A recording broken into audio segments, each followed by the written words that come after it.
No hemos hablado hasta ahora de los mínimos, pero también podemos poner un mínimo en un lado de la relación o en los dos lados, si queremos. Aquí lo que estamos diciendo es que los empleados obligatoriamente trabajan en una empresa y solo en una.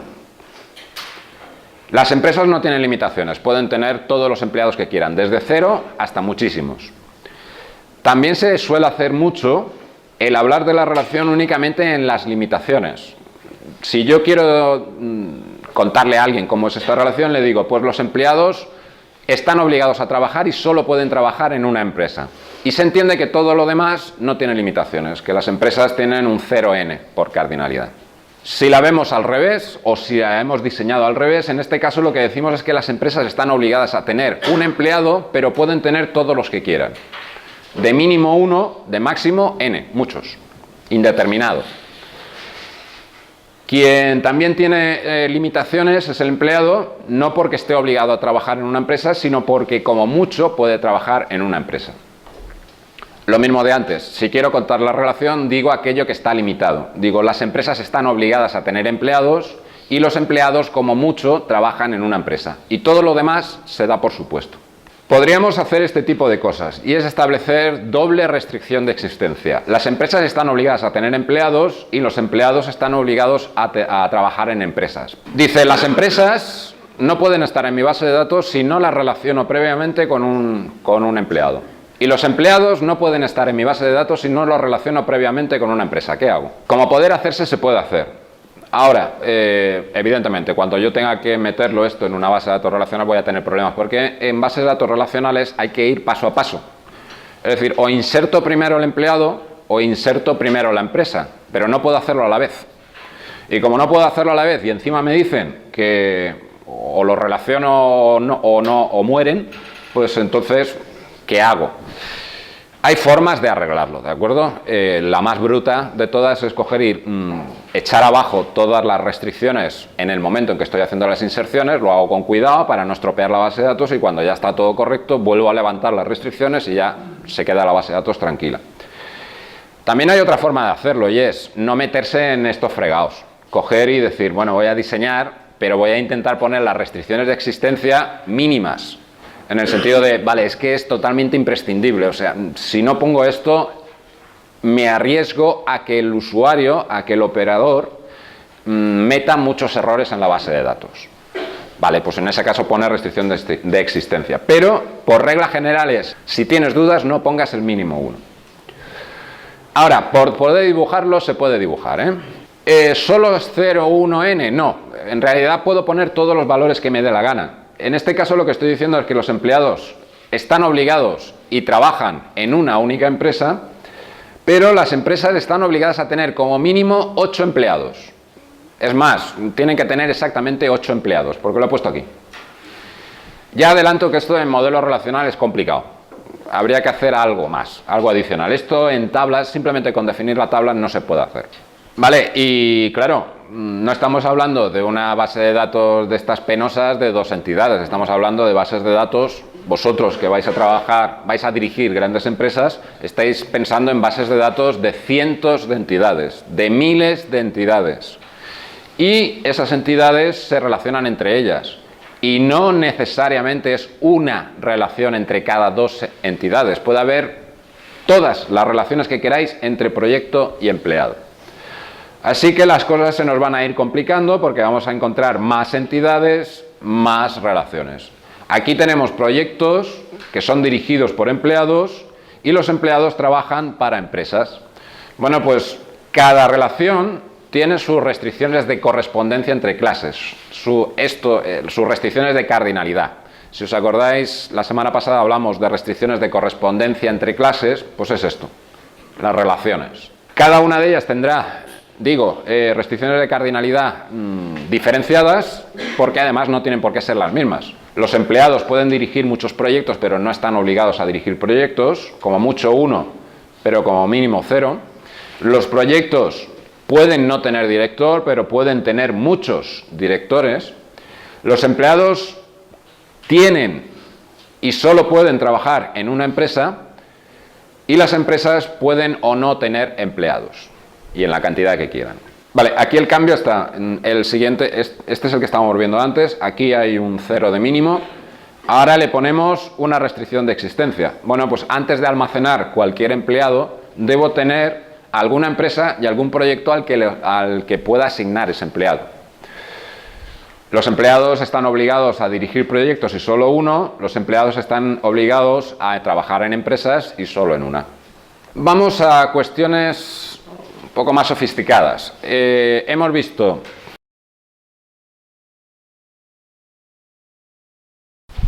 relaciones uno a uno, uno a muchos, muchos a muchos.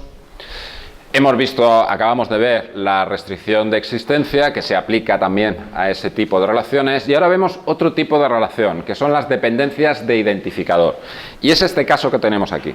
Es el caso de todo este tipo de documentación, que son albaranes, facturas, pedidos. Todos tienen una cabecera, que es donde vienen los datos, vamos a llamarlos legales.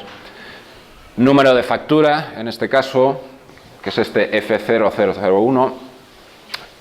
Cliente al que se le factura, con la identificación que sea. Fecha de la factura, y en este ejemplo concreto no hay más, pero puede haber muchos más datos. Vale, esta cabecera está asociada a un conjunto de líneas de detalle. Y además esas líneas de detalle siempre empiezan por el número 1. Primera línea, segunda línea, tercera línea. Si tengo 3 líneas es que estoy facturando 3 productos o 3 servicios. En este caso, Antonio, en la factura número 1, le hemos cargado su compra de 10 lápices del número 2, de 3 borradores y de 100 DIN A4. Con sus precios correspondientes al día de pago, ¿vale? Al día de cobro, mejor dicho. Hasta aquí nada, bien, vale, pues esto es lo que se le ha facturado a Antonio. Resulta que la siguiente factura, que es para Pepe, que es de otra fecha, pues tiene lo mismo, tiene un conjunto de líneas de pedido que además empiezan a numerarse por la 1, la primera, la segunda, la tercera, y donde se especifican los artículos que ha comprado. ¿Y esto cómo lo meto yo en una base de datos? Tenemos la primera solución, que es pues tal cual. Si las facturas tienen cabecera y tienen líneas de detalle, pues hablamos de entidades, una entidad para líneas y otra entidad para cabecera de factura. Se entiende que por cada una de las entradas o por cada una de las ocurrencias de factura vamos a tener varias líneas de detalle. Esto que veíamos de que Antonio había comprado varias cosas, Pepe había comprado varias cosas. Antes he dicho, cuando uno pone una entidad, cuando uno diseña una entidad, sabe que lo ha hecho bien si está seguro de su identificador. Entonces, de factura, el número de factura es FETEN, porque todas las facturas, y además legalmente tiene que ser así, en la apertura del año contable empiezan su numeración, no te puedes saltar ningún número o lo tienes que justificar si lo saltas, da igual, todas tienen un número distinto, así que ese es un buen identificador, el número de factura. Y para las líneas de detalle, pues lo primero que pensamos es pues primera, segunda, tercera y cuarta, quinta, sexta, hasta donde lleguemos. Claro, el problema con el que nos encontramos es que la factura número 1 tenía línea 1, línea 2, línea 3, línea 4, pero hay otra factura que también tiene línea 1.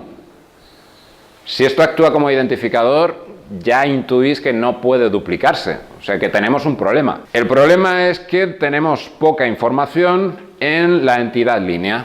¿Y cómo lo solucionamos?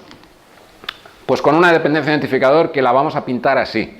Simplemente una flecha con sus restricciones de cardinalidad, sin triángulos, sin el rombo, con nombre, como toda relación, esto se me ha olvidado decirlo antes, las relaciones tienen nombre.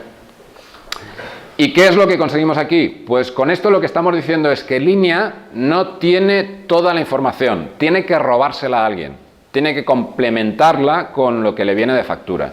Y es que el identificador de las líneas es número factura línea. Ahora sí, esta es la línea 1 de la factura 2, la línea 2 de la factura 2, esta es la línea 1 de la factura 3. Todas y cada una de las ocurrencias de esos casos concretos de los datos que estoy almacenando de las entidades están perfectamente identificados, porque es número de factura, línea, las dos cosas.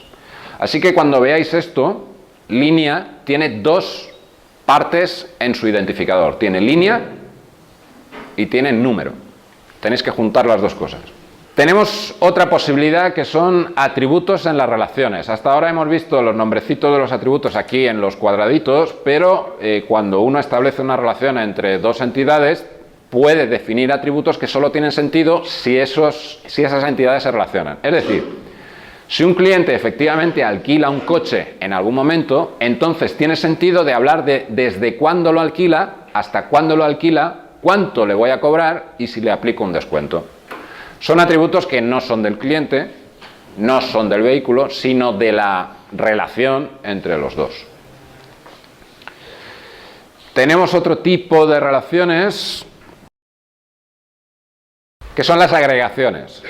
¿Os acordáis del concepto de agregación de la semana pasada? Aquello de yo empiezo a construir y con lo que consigo construyo cosas más complejas y con lo que consigo, pues así.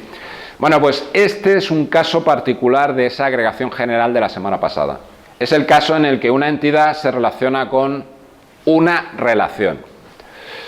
Evidentemente, a la hora de insertar datos, tendré que insertar datos primero en esta parte del esquema y cuando ya tenga algo en esta parte del esquema, entonces podré relacionar esas parejas proyecto-empresa con el inspector. Y cada una con sus restricciones de cardinalidad. Aquí una relación muchos a muchos, aquí una relación uno a muchos y sin restricciones de existencia. Evidentemente podemos tener todas las combinaciones que queramos. Tendrán más sentido o menos, serán más manejables o menos, pero por poder dibujarlas se pueden dibujar. Y terminamos ya con el último caso, que también os suena, que es la generalización. Aquello que nosotros hicimos con vehículos, coches y motos, pues aquí está en una clasificación que hacemos en nuestra empresa de clientes, entre los buenos y los malos clientes. La idea es que todos los clientes tienen NIF, nombre, fecha de nacimiento y dirección, pero los buenos además tienen un descuento y unos puntos. Acordaos que hablábamos de que había unas propiedades de cobertura que es lo que finalmente define la generalización. Podía ser total o parcial y disjunta o solapada. En este caso hemos pintado que es una generalización total y disjunta. Total significa que todos los clientes son o buenos o malos, pero son algo. Y disjunta que el cliente que es malo no es bueno. Al mismo tiempo, simultáneamente. Terminamos por hoy esta exposición. El entidad-relación es un modelo de datos de los que se llaman semánticos, pero estrechamente relacionado con uno clásico que es el modelo relacional. Las estructuras que maneja, esas palabras del lenguaje, son entidades, atributos y relaciones. La primera definición de su creador, de Chen, es bastante antigua, o sea, es del siglo pasado y se ha ido extendiendo. De hecho, pues cuando hablamos de generalización, incluso creo que de agregación ya estamos en la primera extensión del modelo y después ha habido mucha gente que le ha añadido cosas. Digamos que el pseudo estándar es lo que hemos contado. No es un modelo de datos que esté explotado comercialmente, no tiene producto asociado, pero sí que está incluido como módulo en muchos clientes de gestión de bases de datos relacionales. Porque ayuda mucho al diseño y ayuda mucho al mantenimiento. Implementa los mecanismos de abstracción más corrientes. El entidad-relación está implementado en muchas herramientas de diseño asistido por ordenador.